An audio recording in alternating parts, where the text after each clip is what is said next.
Hello दोस्तों, I hope आप सब अच्छे होंगे। साथियों, हम लोग यूपी पीसीएस 2023 के लिए प्रैक्टिस सेट सॉल्व कर रहे थे और यह इस श्रृंखला का जो है टेस्ट नंबर 11 था, जिसके अंतर्गत हम लोगों ने 50 प्रश्नों को सॉल्व किया था। और इस वीडियो में हम लोग क्वेश्चन नंबर 51 से लेकर के क्वेश्चन नंबर 100 तक 50 प्रश्नों को सॉल्व करेंगे। और यदि आप लोग चैनल पर नए हैं तो सब्सक्राइब कर लीजिए और बेल आइकन को प्रेस कर लीजिए, जिससे वीडियो का नोटिफिकेशन प्रॉपरली आप लोगों तक पहुँचता रहे। और यदि आप लोग इसका पीडीएफ चाहते हैं तो टेलीग्राम चैनल से इसके पीडीएफ को डाउनलोड कर सकते हैं, जिसका लिंक डिस्क्रिप्शन बॉक्स में प्रोवाइड करा दिया जाएगा। और साथियों, आपको वीडियो कैसा लगता है, अच्छा लगे तो भी, और यदि कहीं सुधार चाहते हैं तो भी आप जो है कमेंट बॉक्स में कमेंट करके बता सकते हैं। और लाइक करना बिल्कुल ना भूलें, जिससे हमें मोटिवेशन मिलता है कि हम लोगों के लिए और भी बेहतर जो है बेहतर तरीके से बेहतर कंटेंट के साथ जो है वीडियो जो है क्रिएट कर सके, बना सकें। तो आप लोग लाइक करना बिल्कुल ना भूलें, ठीक है। चलिए देखते हैं पहला प्रश्न, जहाँ पे इसमें कुछ स्थान दिए गए हैं और ये कुछ खनिज दिए गए हैं। कौन सा खनिज किस स्थान से संबंधित है, इससे जो है आपको सूची फर्स्ट को सूची सेकेंड से मिलान करना है। लाकवा जो है यह पेट्रोलियम उत्पादन के लिए फेमस है। मलजखंड जो है तांबा उत्पादन के लिए। कलाकोट जो है या कोयला उत्पादन के लिए फेमस है। और जावर जस्ता उत्पादन के लिए। मतलब एक बार और देख लीजिए, लाकवा पेट्रोलियम उत्पादन, मलजखंड ताम्र, कलाकोट कोयला और जावर जस्ता। इसका जो ऑप्शन सी है वो सही हो जाएगा। नेक्स्ट देखिए, निम्नलिखित में से किस राज्य में रेल मंडल का कोई मुख्यालय नहीं है। इसका सही आंसर हो जाएगा ऑप्शन ए, झारखंड में। मान लीजिए कि एक छड़ को ऊन से रगड़कर ऋण आवेशित किया गया है। इस स्थिति में निम्नलिखित में से कौन सा कथन सही है।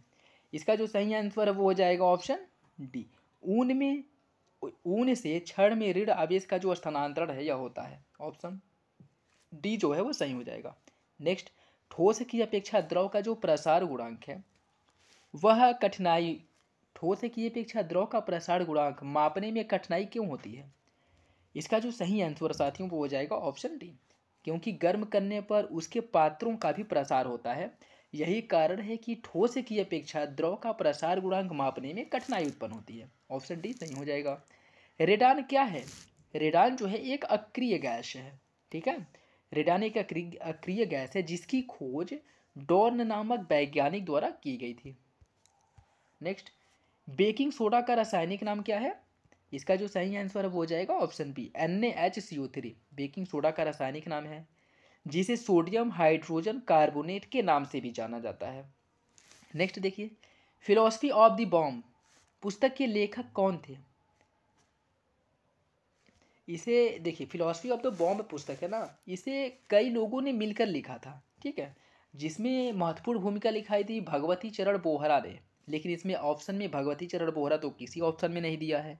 तो इसका जो सही आंसर, इसमें कुछ भूमिका निभाई थी भगत सिंह ने भी, तो इसका जो सही आंसर है वो हो जाएगा ऑप्शन ए, ठीक है। तो फिलॉसफी ऑफ द बॉम्ब में महत्वपूर्ण भूमिका निभाने वाले व्यक्ति थे भगवती चरण बोहरा, और इसमें सहयोग दिया था भगत सिंह ने। तो इसमें भगवती चरण बोहरा तो ऑप्शन में है नहीं, इसलिए भगत सिंह जो है इसका सही ऑप्शन हो जाएगा, ठीक है। नेक्स्ट, निम्नलिखित में से कौन सा तत्व पेंसिल के लेड में पाया जाता है। इसका सही आंसर हो जाएगा ऑप्शन सी, कार्बन या ग्रेफाइट। भारत छोड़ो आंदोलन की एक मुख्य विशेषता निम्नलिखित में से कौन सी है। इसकी जो मुख्य विशेषता है वह थी भारत के विभिन्न भागों में यह समानांतर सरकारों के उभार के रूप में चिन्हित किया गया था। ऑप्शन डी जो है सही हो जाएगा। यह भारत छोड़ो आंदोलन की एक मुख्य विशेषता थी कि इस समय यह कह सकते हैं कि भारत छोड़ो आंदोलन के समय भारत में 4 स्थानों पर समानांतर सरकार की स्थापना की गई थी, जिसमें बलिया उत्तर प्रदेश, तामलुक बंगाल, सतारा महाराष्ट्र और तलचर उड़ीसा है। जिसमें से सतारा में जो समानांतर सरकार की स्थापना की गई थी वह सबसे लंबे समय तक चलने वाली समानांतर सरकार थी, ठीक है। तो यह भी याद रखिएगा। नेक्स्ट, चटगांव समूह के बारे में निम्नलिखित में से कौन सा कथन सही नहीं है। इसमें पूछ रहा है कि कौन सा कथन सही नहीं है। गणेश घोष, लोकनाथ बाल, अनंत सिंह सहित बड़ी संख्या में युवाओं ने इसकी सदस्यता ग्रहण की थी, यह सही है। इसके नेता सूर्यसेन समूह में जुड़ने से पहले ढाका में वकील थे, यह गलत है। सूर्यसेन, जिन्हें प्यार से लोग मास्टर दा भी कहते थे, यह वकील नहीं थे बल्कि यह क्या थे, यह टीचर थे, ठीक है। तो ऑप्शन बी जो है गलत हो जाएगा। सूर्यसेन और समूह चटगांव में कांग्रेस के कार्य से निकटता से जुड़े थे, यह भी सही है। इस समूह ने चटगांव में शस्त्रागारों पर अधिकार करने की एक कार्य योजना बनाई थी। अभी सही है, ठीक है। नेक्स्ट देखिए, 1904 में बंगाल विभाजन के बारे में किस उपनिवेशी प्रशासक ने निम्नलिखित घोषणा की थी? किस उपनिवेशी प्रशासक ने कहा था कि संयुक्त बंगाल एक शक्ति है, विभाजित बंगाल विभिन्न रास्तों की ओर खींचेगा और यह पूर्णतः सत्य है और इस योजना का एक गुण है। यह किसके द्वारा कहा गया था या यह वक्तव्य किसने दिया था? एच रिजले द्वारा यह वक्तव्य दिया गया था, ठीक है। नेक्स्ट, निम्नलिखित में से कौन सी एक विशेषता उपनिवेशिक भारत में रेल की नहीं थी? रेल की नहीं थी। इसका निर्माण में परिस्थितियों को असामान्य कर दिया। रेलवे के निर्माण ने पारिस्थितिकी को असामान्य कर दिया, यह गलत है, ठीक है। यह रेल की विशेषता नहीं थी, जबकि भारत में रेल की स्थापना का मुख्य उद्देश्य साम्राज्य के हित की सेवा करना था, यह सही है। 15% के गारंटित ब्याज पर ब्रिटिश पूंजी निवेश को आमंत्रित किया गया, जो जरूरी होने पर भारतीय राजस्व से देय होगा, यह भी सही है। रेलवे के निर्माण को इस प्रकार नियोजित किया गया कि वह आंतरिक बाजारों को समुद्री बंदरगाहों से जोड़े, किंतु इससे आंतरिक बाजार नगरों के बीच अंतः संबंध मुहैया नहीं हुआ, ठीक है। तो इसमें ऑप्शन सी जो है यह औपनिवेशिक भारत में रेलवे के विकास की भूमिका का वर्णन नहीं करता, जबकि ए, बी और डी जो है यह रेलवे के विकास की भूमिका का वर्णन करता है या विशेषता का वर्णन करता है, ठीक है। जैसे इसका मुख्य उद्देश्य क्या था? जो उस समय भारत में ब्रिटिश साम्राज्य थी उसको सहायता पहुंचाना। सहायता किस लिए रूप में पहुंचाना? जैसे भारत के विभिन्न भागों से जो कच्चे माल हैं उनको एक जगह पे इकट्ठा करना, या फिर से सामानों को जो है इकट्ठा करने में सहायता करना, या फिर से जो उत्पादित माल है या फिर से निर्मित माल हैं जो ब्रिटेन में बनाए जाते थे, ठीक है, उसको भारत के विभिन्न अलग अलग क्षेत्रों में पहुंचाने में रेलवे ने महत्वपूर्ण भूमिका निभाई। और 15% जो ब्रिटेन के नागरिक थे या कह सकते हैं कि व्यापारी थे, वह जब भारत में रेलवे के निर्माण में निवेश करते थे तो उन्हें 15% ब्याज की गारंटी दी जाती थी। और यह ब्याज दिया कहाँ से जाता था? भारत का जो राजस्व होता था वहीं से उन्हें ब्याज दिया जाता था, ठीक है। मतलब ब्याज देने में भी अंग्रेजों ने अपना 1 रुपया खर्च नहीं किया, ठीक। उसकी देनदारी भी किसके ऊपर थी? भारत के ऊपर थी। लेकिन इसका फायदा किसे मिला? ब्रिटिश जो थे उन्हें इसका फायदा मिला, ठीक है। तो ए, बी और डी सही है, जबकि सी जो है वह गलत है रेलवे के निर्माण के संबंध में। नेक्स्ट देखिए, निम्नलिखित में से कौन सी विशेषता खिलाफत आंदोलन के विवरण नहीं देती है? यह कांग्रेस द्वारा समर्थित नहीं थी, यही गलत है, क्योंकि खिलाफत आंदोलन का समर्थन कांग्रेस ने बढ़ चढ़ के किया था। और गांधी जी ने इसका समर्थन इसलिए करवाया था क्योंकि उस समय भारतीय राष्ट्रीय कांग्रेस और मुस्लिम लीग के बीच बहुत से मतभेद चल रहे थे। तो हिंदुओं और मुस्लिमों को एक साथ लाने के लिए और उनके मध्य जो मतभेद है उनको समाप्त करने के लिए गांधी जी ने खिलाफत आंदोलन में बढ़ चढ़ के हिस्सा लिया था। गांधी इस असहयोग आंदोलन से संबंधित करना चाहते थे, यह भी सही है। इसकी मांग थी कि तुर्की सुल्तान ऑटोमन साम्राज्य से पहले मुस्लिम पवित्र स्थानों पर नियंत्रण करे।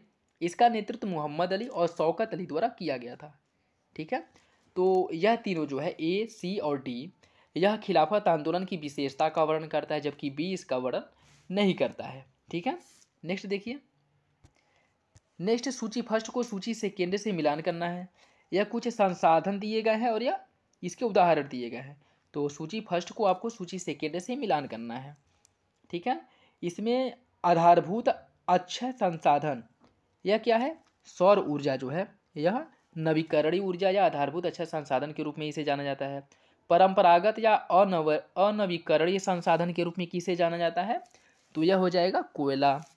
अपरंपरागत नवीकरणीय संसाधन के रूप में किसे जाना जाता है? यह जाना जाता है पनबिजली को।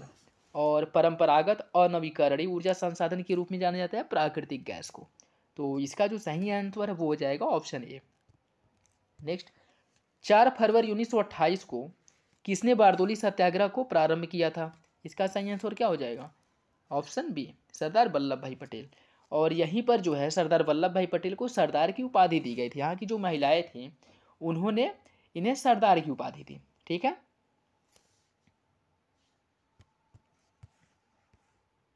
नेक्स्ट, सविनय अवज्ञा आंदोलन के दौरान निम्नलिखित में से किस रियासत ने कांग्रेस का समर्थन नहीं किया था? इसका सही आंसर क्या हो जाएगा? किस रियासत ने कांग्रेस का समर्थन नहीं किया था? इसमें था जूनागढ़। जूनागढ़ ऐसा रियासत था जिसने कांग्रेस का समर्थन नहीं किया था, किस समय, सविनय अवज्ञा आंदोलन के समय। नेक्स्ट, अकबर के दरबार के सुलेखकार का नाम क्या है जिसे जरीन कलम या जरी कलम या स्वर्ण कलम के उपनाम से भी जाना जाता था, या कह सकते हैं कि जरी कलम या स्वर्ण कलम की उपाधि दी गई थी। इसमें थे मोहम्मद हुसैन। मोहम्मद हुसैन को अकबर ने जरी कलम या स्वर्ण कलम की उपाधि दी थी। ठीक है। कंदुकुरी वीर शलिंगम की विचार एवं दर्शन की कौन सी एक विशेषता निम्नलिखित में से है? कौन सी विशेषता है? वह सर्वव्यापी शिक्षा में विश्वास करते थे। ऑप्शन बी जो है यह सही हो जाएगा। ठीक है। देखिए, कंदुकुरी वीरेशलिंगम प्राच्य समाज सुधारकों के एक प्रसिद्ध जो है विचारक थे, और इन्होंने स्त्री शिक्षा को बढ़ावा दिया, और इन्होंने दावलेश्वरम में 1875 ईस्वी में एक विद्यालय की शुरुआत भी की थी। नेक्स्ट, भारत में स्वर्ण चतुर्भुज राजमार्ग का निम्नलिखित में से कौन सा खंड मार्ग दूरी के संदर्भ में सबसे लंबा है? जो दिल्ली से कोलकाता है वो है, या कोलकाता से चेन्नई, चेन्नई से मुंबई, या मुंबई से दिल्ली? बताइए इसका सही आंसर क्या होगा? इसका सही आंसर हो जाएगा साथियों ऑप्शन बी। कोलकाता से चेन्नई की जो दूरी है वह सबसे अधिक है। ठीक है। और ये कभी पूछ सकता है कि इसकी दूरी कितनी है, तो इसकी जो दूरी है वह 1684 है। कोलकाता और चेन्नई के मध्य की दूरी 1684 है, जो स्वर्णिम चतुर्भुज के अंतर्गत, मतलब 4 स्थानों को जो जोड़ा गया है ना, उसकी बात कर रहा है। ठीक है। तो दिल्ली, कोलकाता और चेन्नई के मध्य की दूरी सबसे अधिक है, 1684। नेक्स्ट देखिए, सूची फर्स्ट को सूची सेकेंड से मिलान करना है। यह कुछ खनिज उत्पाद है या जमाव है, निक्षेप, और इसका निक्षेपण जो है या निक्षेप किस राज्य में पाया जाता है उसकी बात कर रहा है, आपको उससे मिलान करना है। ठीक है। तो जिप्सम, जिप्सम का निक्षेप किस राज्य में पाया जाता है? राजस्थान में। और ग्रेफाइट का निक्षेप किस राज्य में पाया जाता है सबसे अधिक? वह अरुणाचल प्रदेश है। फ्लोरे फ्लूओरस्पार, फ्लूओरस्पार का निक्षेप किस राज्य में पाया जाता है? गुजरात में। और निकेल का ओडिशा में। ठीक है। तो ए का 4 हो जाएगा, बी का 3, सी का 2 और डी का 1। इसका जो सही आंसर वो हो जाएगा ऑप्शन सी। नेक्स्ट देखिए, जनजाति और राज्य के निम्नलिखित युग्मों में से कौन सा सही सुमेलित नहीं है? या क्या पूछ रहा है, कौन सही सुमेलित नहीं है? ठीक है।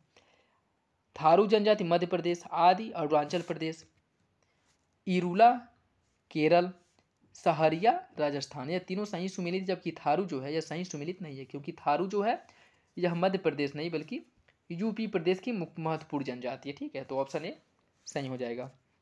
नेक्स्ट, निम्नलिखित भारतीय राज्यों पर विचार कीजिए। बिहार, राजस्थान, जम्मू कश्मीर और हरियाणा। जनगणना 2011 के अनुसार राज्यों की जनसंख्या के प्रतिशत के आधार पर इन राज्यों को जो है आरोही क्रम में लिखना है। ठीक है। इन राज्यों को आरोही क्रम में लिखना है। तो इसका जो सही आंसर बताइए क्या हो जाएगा? सबसे पहले आ जाएगा आपका जम्मू कश्मीर, फिर हरियाणा, उसके बाद राजस्थान, फिर बिहार। ऑप्शन सी जो है वह सही हो जाएगा। बादशाहनामा का लेखक निम्नलिखित में से कौन है? बादशाहनामा का लेखक जो है वह अब्दुल हामिद लाहौरी द्वारा बादशाहनामा की रचना की गई थी। ठीक है, याद रखिएगा। जिसे बादशाहनामा अब्दुल हामिद लाहौरी द्वारा लिखित पुस्तक है, जिसमें मुगल शासक शाहजहां के समय की शासन शैली को बताया गया है।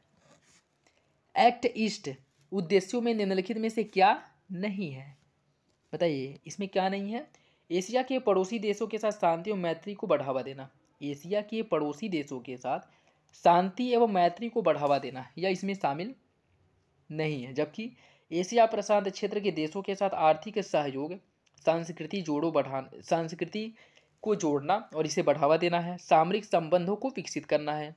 भारत की घरेलू कार्यसूची में भारत जो आसियान के सहयोग पर बल देना है।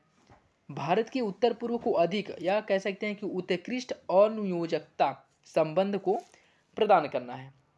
तो ए, सी और डी जो है इसका मुख्य उद्देश्य है, जबकि बी इसका मुख्य उद्देश्य नहीं है। तृतीय वर्ल्ड ट्रामा कांग्रेस की मेजबानी हाल ही में कहाँ पे की गई है या किस शहर द्वारा की गई है? यह की गई थी नई दिल्ली द्वारा। राष्ट्रीय नागरिक उड्डयन नीति 2016 का एक उद्देश्य निम्नलिखित में से क्या नहीं है? क्या नहीं है? तकनीकी के प्रयोग द्वारा सभी क्षेत्रों की सुरक्षा, संरक्षा और धारणीयता को सुनिश्चित करना। यह उसका उद्देश्य नहीं है, जबकि एक एकीकृत पारिस्थितिकी तंत्र की स्थापना करना जिससे नागरिक उड्डयन क्षेत्र सार्थक अग्रसर हो, पर्यटन को बढ़ावा देना, रोजगार वृद्धि और एक संतुलित क्षेत्रीय प्रगति को आगे बढ़ाना, वित्तीय सहयोग और आधारभूत संरचना के विकास द्वारा क्षेत्रीय संबंध को बढ़ावा देना। तो ए, बी और डी जो है इसका सही सुमेलित है, या कह सकते हैं कि ये इसका सही वर्णन करता है, जबकि सी इसका सही रूप से वर्णन नहीं करता है। ठीक है, नेक्स्ट, भारतीय रेल के पूर्वी रेल मंडल का मुख्यालय कहाँ स्थित है? पूर्वी रेल मंडल का जो मुख्यालय है वह कोलकाता में स्थित है। और निम्न में से सही युग्म का चुनाव कीजिए। खजुराहो, चंदेल, महाबलीपुरम, शक। इसमें यह पूछ रहा है कि किस मंदिर का निर्माण किन शासकों द्वारा कराया गया था। ठीक है, खजुराहो मंदिर का निर्माण चंदेल शासकों द्वारा, एलोरा गुफा का निर्माण शक शासकों द्वारा, महाबलीपुरम का निर्माण राष्ट्रकूटों ने, और मीनाक्षी मंदिर का निर्माण पल्लव ने। तो इसका जो सही आंसर है वह क्या हो जाएगा? क्या हो जाएगा बताइए? इसका जो सही आंसर वो हो जाएगा ऑप्शन ए, खजुराहो मंदिर का निर्माण जो है वह चंदेल शासकों द्वारा कराया गया था, और एलोरा की गुफाओं का निर्माण किसके द्वारा कराया गया था? राष्ट्रकूटों द्वारा। ठीक है, ये तो सही है। एलोरा की गुफाओं का निर्माण कराया गया था राष्ट्रकूटों द्वारा, और महाबलीपुरम का निर्माण जो कराया गया था वह चोल शासकों द्वारा कराया गया था। ठीक है, और मीनाक्षी मंदिर का निर्माण किसके द्वारा कराया गया था? मीनाक्षी मंदिर का निर्माण कराया गया था पांड्य शासकों द्वारा। ठीक है, याद रखिएगा। नेक्स्ट, निम्नलिखित में से किस स्थल से मानव कंकाल के साथ कुत्तों को भी दफनाने का साक्ष्य मिला है? तो इसका जो सही आंसर हो जाएगा ऑप्शन बी, बुर्ज होम से मानव के साथ कुत्तों को दफनाए जाने का साक्ष्य मिला है। और यहाँ की एक महत्वपूर्ण विशेषता थी कि यहाँ के लोग गर्तावास में रहते थे। गर्तावास मतलब इसका तात्पर्य है कि जमीन के नीचे गड्ढा खोद करके, ठीक है, और सुरंग बना करके उसके अंदर, मतलब जमीन के अंदर घर बना करके लोग रहते थे, ऊपर न बना करके नीचे। ठीक है, जैसे सुरंग होता है ना, उस टाइप का। नेक्स्ट, अशोक के निम्न अभिलेखों में से पूर्ण रूपेण धार्मिक सहिष्णुता के प्रति समर्पित कौन सा अभिलेख है? कौन सा अभिलेख है? यह स्तंभ लेख 7 है।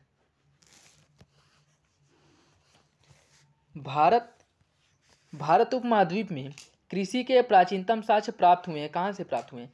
कृषि का जो प्राचीनतम साक्ष्य प्राप्त हुआ है वह प्राप्त हुआ है आपका मेहरगढ़ से, जहाँ से जौ के 2 और गेहूं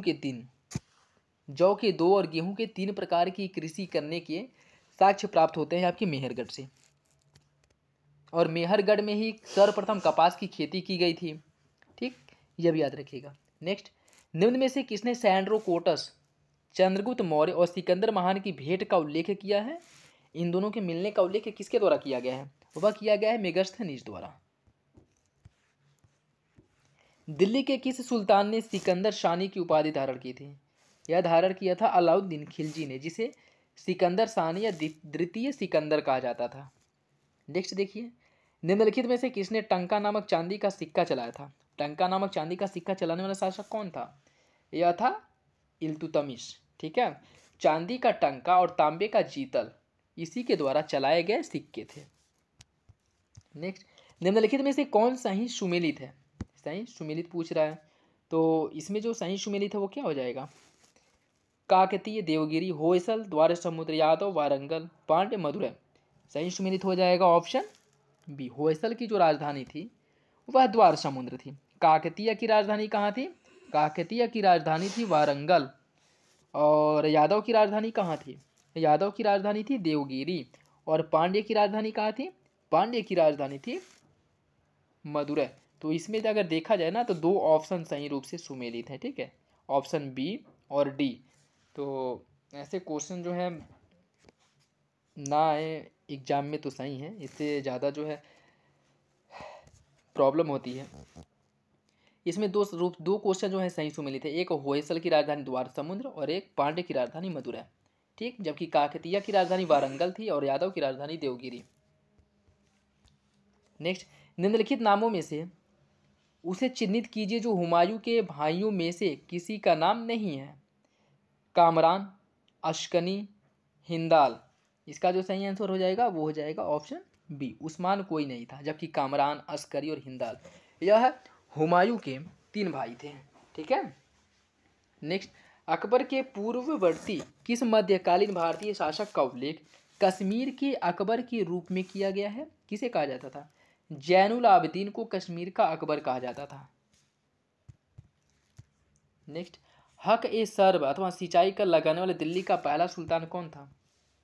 हक ए सर्ब या सिंचाई कर लगाने वाला दिल्ली का पहला सुल्तान था फिरोज शाह तुगलक, और इसने बड़ी संख्या में नहरों का निर्माण भी करवाया था, जिससे सिंचाई के कार्यों में सुविधा हो और ज़्यादा प्रॉब्लम ना किसानों को फेस करनी पड़े, इसलिए नहरों का निर्माण कराया और नहरों के रख रखाव के लिए किसानों पर इसका कर भी लगाया हक ए सर्व के नाम से। ठीक है। नेक्स्ट, दिल्ली के किस सुल्तान ने एक पृथक कृषि विभाग की स्थापना की थी और फसल चक्र की योजना बनाई थी? वह था मोहम्मद बिन तुगलक। ठीक है, मोहम्मद बिन तुगलक द्वारा ये किया गया था और कृषि के विकास के लिए या फसल चक्र की योजना बनाई थी और कृषि के विकास के लिए इसने अमीर कोही नामक एक नए विभाग की स्थापना की थी। ठीक है, तो पूछ सकता है, कभी कभी विभाग के रूप में भी पूछ लेता है। तो अमीर ए कोही विभाग की स्थापना मोहम्मद बिन तुगलक द्वारा की गई थी, जो कृषि विकास के उद्देश्य से इसकी स्थापना की गई थी। निम्न में से कौन कांग्रेस रेडियो पर भारत छोड़ो आंदोलन की अवधि में नियमित रूप से कार्यक्रम प्रसारित करता था? नियमित रूप से कार्यक्रम प्रसारित करने वाले थे डॉक्टर राम मनोहर लोहिया। ठीक है। 1907 ईस्वी में मुस्लिम लीग का वार्षिक अधिवेशन कहाँ किया गया था? 1907 ईस्वी में जो मुस्लिम लीग का वार्षिक अधिवेशन था वह कराची में किया गया था। ठीक है। और नेक्स्ट देखिए, निम्नलिखित में से किन समाचार पत्रों ने भारतीय स्वतंत्रता संग्राम के काल में क्रांतिकारी आतंकवाद की वकालत की थी? क्रांतिकारी आतंकवाद की वकालत की थी, किया था इसमें संध्या, युगांतर और काल। इन तीनों अखबारों ने क्रांतिकारी आतंकवाद की वकालत की थी। किस समय? भारतीय स्वतंत्रता संग्राम में या भारत छोड़ो आंदोलन के समय। नेक्स्ट देखिए, भारतीय राष्ट्रीय कांग्रेस ने असहयोग आंदोलन किस वर्ष प्रारंभ किया था? भारतीय राष्ट्रीय कांग्रेस द्वारा असहयोग आंदोलन का जो प्रारंभ है वह 1920 में किया गया था। नेक्स्ट देखिए, सूची फर्स्ट को सूची सेकेंड से मिलान करना है। ठीक है, इसमें अबुल कलाम आज़ाद, फिरोज शाह मेहता, एनी बेसेंट, महात्मा गांधी, इनके द्वारा लिखे गए कुछ किताब हैं। तो किस किताब की रचना किसके द्वारा की गई है, इससे आपको सही शुमिल करना है। ठीक है, अबुल कलाम आज़ाद, अल हिलाल की रचना अबुल कलाम आज़ाद द्वारा की गई थी। और फिरोज शाह मेहता ने किसकी रचना की थी? बॉम्बे क्रॉनिकल की रचना फिरोज शाह मेहता द्वारा की गई थी। एनी बेसेंट द्वारा किसकी रचना की गई थी? न्यू इंडिया की रचना एनी बेसेंट ने किया था, जबकि महात्मा गांधी ने यंग इंडिया की रचना। ठीक है, तो इसका जो सही आंसर है वो हो जाएगा ऑप्शन ए। नेक्स्ट, निम्नलिखित घटनाओं को कालानुक्रम व्यवस्थित करना है। ठीक है, जलियांवाला बाग हत्याकांड, चौरी चौरा घटना, चंपारण आंदोलन और मोपला विद्रोह, इसको आपको सही सुमेलित करना है। ठीक है, जलियांवाला बाग हत्याकांड जो है यह कब हुआ था? यह हुआ था आपका 1919 में। ठीक, चौरी चौरा घटना कब घटित हुई थी? यह 1922 में घटित हुई थी।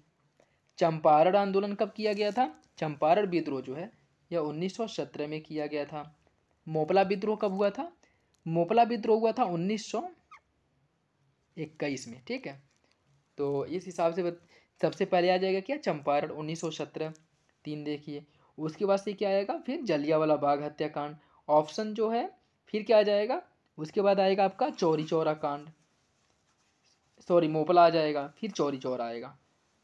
ठीक है, तो ऑप्शन सी जो है सही हो जाएगा। ठीक है, नेक्स्ट देखिए, निम्नलिखित में से कौन भारतीय राष्ट्रीय कांग्रेस का लगातार 6 वर्षों तक अध्यक्ष थे?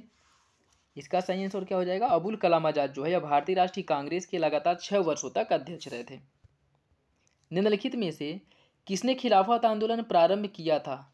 नीचे दिए गए कूट से सही उत्तर का चयन करना है। शौकत अली, मोहम्मद अली, शरीयतुल्लाह या अबुल कलाम आजाद। इसका सही आंसर हो जाएगा ऑप्शन ए, शौकत अली और मोहम्मद अली द्वारा खिलाफत आंदोलन प्रारंभ किया गया था। काकोरी षड्यंत्र केस किस वर्ष प्रारंभ हुआ था?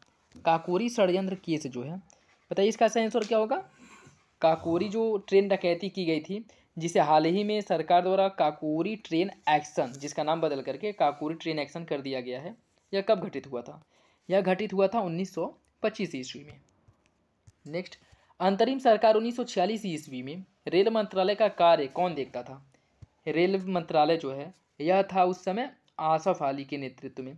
अच्छा, इसका देख लीजिए कि किसके पास कौन सा मंत्रालय था, यह पूछ लेता है क्वेश्चन, सभी एग्जामों में महत्व यह पूछता है। तो इसमें जवाहरलाल नेहरू के पास प्रधानमंत्री विदेश व राष्ट्रमंडल विभाग जो है वह जवाहरलाल नेहरू के पास था। गृह सूचना व प्रसारण विभाग जो है सरदार वल्लभ भाई पटेल के पास था। रक्षा विभाग सरदार बलदेव सिंह के पास। उद्योग और आपूर्ति विभाग जो है वह जान मथाई के पास था। शिक्षा विभाग श्री राजगोपालाचारी के पास था। खान और बंदरगाह जो है वह CH भाभा के पास था। खाद्य एवं कृषि विभाग राजेंद्र प्रसाद के पास। रेलवे आसफ अली के पास। श्रम विभाग जगजीवन राम के पास। वित्त विभाग लियाकत अली खान के पास। वाणिज्य विभाग जो है वह आई चुंदरीगर के साथ। संचार विभाग अब्दुल रब नस्तर के पास था। विधि विभाग योगेंद्र नाथ मंडल के पास था। और स्वास्थ्य विभाग जो है वह गजनफर अली खान के पास था। ठीक है, तो यह विभाग है जो अंतरिम सरकार में लोगों को सौंपा गया था, इसे याद रखिएगा। नेक्स्ट देखिए, ब्रिटिश भारत की राजधानी का कलकत्ता से दिल्ली हस्तांतरण किसके काल में किया गया था? यह किया गया था हार्डिंग के शासनकाल में। जो तृतीय दिल्ली दरबार का आयोजन किया गया था ना, वहीं पे निर्णय लिया गया था कि राजधानी को कलकत्ता से हस्तांतरित करके दिल्ली इसका स्थापना किया गया था। और यह निर्णय लिया गया था 1911 में। और 1912 ईस्वी में राजधानी को कलकत्ता से दिल्ली हस्तांतरित कर दिया गया था। ठीक है, तो ये थे आज के 50 क्वेश्चन। अगले वीडियो में हम 101 से लेकर के 150 प्रश्नों अर्थात 50 प्रश्नों को डिस्कस करेंगे। आई होप आप लोगों को वीडियो पसंद आया होगा। यदि वीडियो अच्छा लगे तो लाइक करना बिल्कुल ना भूलें, जिससे हमें मोटिवेशन मिलता रहे और हम अच्छे कंटेंट के साथ आप लोगों के लिए वीडियो बनाते रहें। और चैनल पर नए हैं तो वीडियो को ज़रूर सब्सक्राइब कर लें। ठीक है, चलिए मिलते हैं अगली वीडियो में, तब तक के लिए धन्यवाद।